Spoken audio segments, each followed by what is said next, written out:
Matt the Vela, apart from being an absolute beefcake, has some pretty solid advice when it comes to productivity and self-improvement. I tried to implement just 3 impactful tips Matt has shared in some of his videos: his 2-day rule, the 5-minute rule, and the last tip from his superhuman flow states video, which I'm calling "Don't Start on a Blank Page." The first tip I tried was the 2-day rule. It's very simple.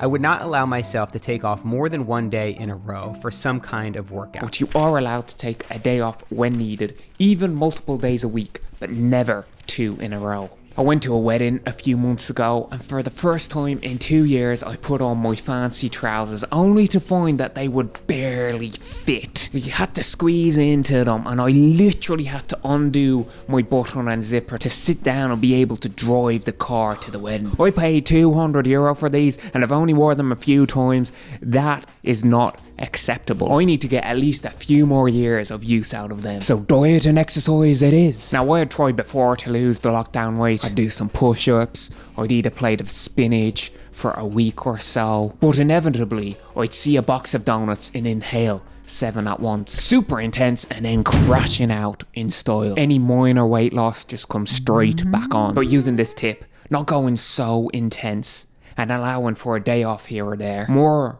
than that, it's like someone, Matt, had given me permission to have a day off, and that was okay. I managed to stick to my diet, eating around 1200 to 1500 calories per day. Now, I did have the occasional whole pizza to myself or giant burrito, but I never overconsumed for more than 1 day in a row. And 30-ish days later, what do you know? Boom, my fancy trousers are back in action. I think the key takeaway is, it's not about doing all or nothing. Give yourself permission to have a day off here or there, but commit to the rule and be consistent with it over time, and not even that much time, but you will start to see improvements. The second tip was the 5-minute rule. Promise your brain that you're only going to work on a very small but specific part of a task for 5 minutes. Just 5 minutes. After 5 minutes, you're free to do anything else you want. But most of the time, you're going to keep working for 20, 30, 40 plus minutes. I really needed to stop being such an unproductive slob. Just so much time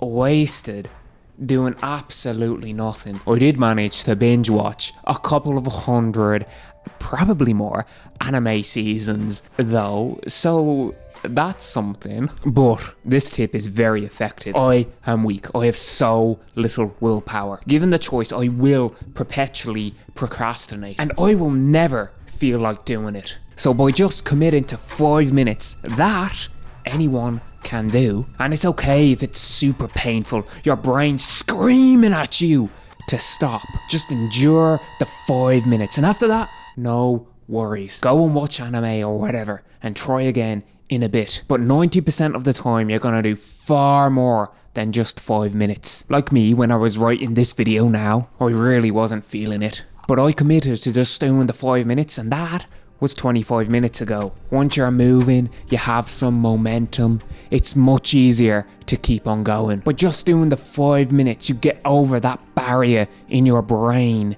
where everything about it is telling you, screaming at you to stop and go be lazy. Definitely worth giving this one a go. Setting a timer helps. It's almost annoying how effective such a simple tip works. The only difficulty is, even though you know it works, your brain still wants you to be lazy. So we'll try and stop you even starting your 5 minutes. That one I haven't quite figured out yet.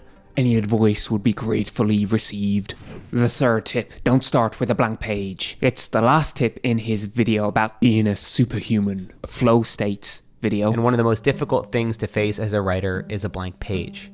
The solution? Instead of starting each morning by expecting my brain to be ready to tackle this difficult task, I instead begin by editing something I've already written. Don't start working with a blank page, a new task. Instead, work on finishing or editing the last task you were doing to get yourself into the zone. Edit a page from yesterday to let the brain juices flow. Then that blank page isn't such a daunting task. I'm sure you've all been there. You're trying to start a project. It doesn't have to be writing, but you're just trying to start it. And it's so overwhelming because there's so much to do and you don't know where to start. And your brain isn't ready to do it, is resisting. So I found this to be very helpful in getting started. I am purposely leaving tasks unfinished for the next session. It is so much easier to pick off where you left off than to start in a new place. Even less friction to start, because when you're 90% done with a task, your brain knows what and how to complete the task. Then just roll straight into the new task.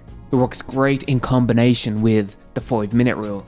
Now, after doing all 3 of these tips for the last month, I'm not a perfect, well-oiled productivity machine. Far from it. But I am significantly improved from where I was a month ago. I'm healthier and I'm starting to be more productive. In another 30 days, who knows where I will be. Hopefully not crashing back down under a pile of donuts. So big thanks to Matt for sharing his knowledge and experiences with us.